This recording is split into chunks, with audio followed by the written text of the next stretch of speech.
فارتقي في الخير وارقى أفقا إنها العلياء تبغي مسلما أنت عنوان لأمجاد الأولى فاهجر الأوحال وصعد في السماء فاهجر الأوحال. انگریزوں کے طویل دور استبداد اور اس سامراجی نظام حکومت جو یہاں پر چلا، اس کے نتیجے میں مسلمانوں میں پھر سے یہ جذبہ پیدا ہوا کہ اگر پورے بر صغیر پر نہ صحیح پورے ہندوستان پر ہم وہ نظام نہیں قائم کر سکتے تو کم سے کم مسلمانوں کی اکثریت کے علاقوں میں ہمیں اپنا نظام چاہیے. ہمیں اسلامی نظام کے مطابق حکومت چاہیے، ہمیں اس کے مطابق معاشرت چاہیے، ہمیں اس کے مطابق تہذیب چاہیے، ہمارے بچوں کو اسلامی ماحول چاہیے. ہم اپنے بچوں کو غالب، جب آبادی بھی ہندوؤں کی غالب ہو اور حکومت بھی ہندوؤں کی ہو، نظام بھی ان کے ہاتھ میں ہو، تو ان 30 کی دہائی کے 30s کے 40s کے 20s کے مسلمانوں نے جو ہمارے آباء و اجداد تھے، انہوں نے اپنے بچوں کا دینی مستقبل تاریک سمجھا. دنیاوی مستقبل کی بات نہیں، دینی مستقبل تاریک سمجھا. دنیاوی اعتبار سے اگر آپ دیکھیں تو جو لوگ وہاں پر تھے یہاں سے بدرجہ خوشحال تھے، یہاں سے زیادہ ان کی وہاں پر مالی حیثیت مضبوط تھی، ان کی خاندانی جائیدادیں تھیں، ان کے بڑے بڑے کاروبار تھے، ان کے لمبا چوڑا نظام تھا. لیکن انہوں نے یہ سمجھا کہ اگر یہاں پر حکومت بھی ہندوؤں کی آتی ہے، جس کے آثار بن رہے تھے، انگریز جس کے لیے میدان تیار کر رہے تھے، اور یہاں پر غالب اکثریت بھی ہندوؤں کی ہے، تو ہمارے بچوں کا مستقبل کیا ہوگا، آنے والی نسلیں کیسی ہوں گی. کہیں ایسا تو نہیں کہ 200-300-400 سال کے بعد ہمارے گھروں میں پھر سے رام اور مورتی کی پوجا شروع ہو جائے، ہمارے گھروں میں پھر سے وہ مناظر آ جائیں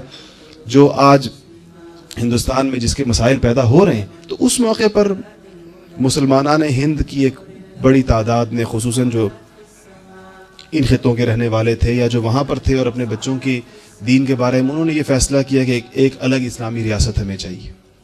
اور اس کے لیے یہ قربانی دی جائے گی کہ جو لوگ اس خطے کے رہنے والے، اس طرف کے رہنے والے ہیں، وہ تو وہاں رہیں گے، جو ادھر کے رہنے والے نہیں ہیں وہ اپنا سب کچھ چھوڑ کر اس کی طرف ہجرت کریں گے. اور اس ہجرت کو اگر آپ غور کریں، ہجرت 2 قسم کی عام طور پر ہوتی ہے. ایک ہجرت ہے جو پناہ لینے کے لیے ہوتی ہے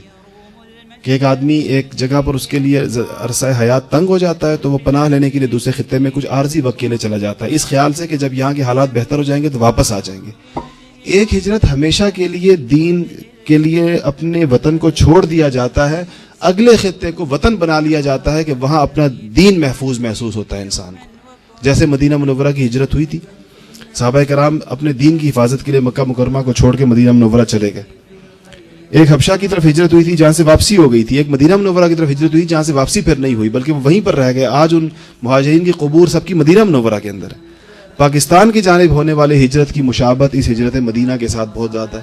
کہ جو لوگ وہاں سے آئے وہ اس خیال سے اپنے وطن کو، اپنے گھر بار کو، اپنی دکانوں کو، اپنی حویلیوں کو، اپنی کھیتوں کو، اپنے آباء و اجداد کی قبروں کو، اپنی پوری تاریخ کو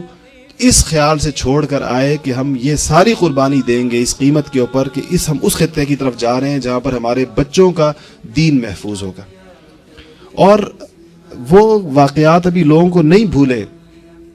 اور وہ شاید اس نسل کے کچھ لوگ ابھی زندہ ہوں جن کو وہاں کے وہ معزز لوگ یاد ہیں اور ان کی وہاں کی عزتیں یاد ہیں، ان کی وہاں کی وہ رفتیں یاد ہیں، ان کے وہ گھرانے یاد ہیں کہ انہوں نے یہاں آ کر کیسے کٹھن وقت گزارے اور یہاں اگر انہوں نے کتنی بڑی قربانی دی. وہ جن کی ڈیوڑیوں کے اندر ہاتھی جھولا کرتے تھے اور جن کے 52 گاؤں ان کی جاگیریں ہوا کرتی تھیں، وہ یہاں اس قربانی کے بعد کس نوعیت کی انہوں نے یہاں پر آ کر قربانی دی، یہ کس لیے دی گئی. یقینی بات ہے کہ ان کے سامنے کوئی معاشی مستقبل تھوڑی تھا کہ پاکستان جا کر کمائیں گے، بہت زیادہ وہ کوئی کمانے کی جگہ ہوگی،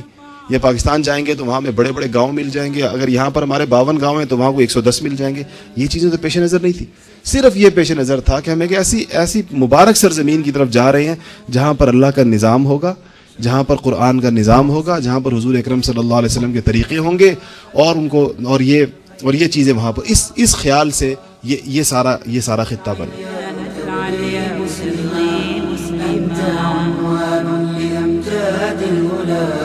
فاهجر الأوحال واصعد في السماء فاهجر الأوحال واصعد في السماء فاهجر الأوحال واصعد في السماء.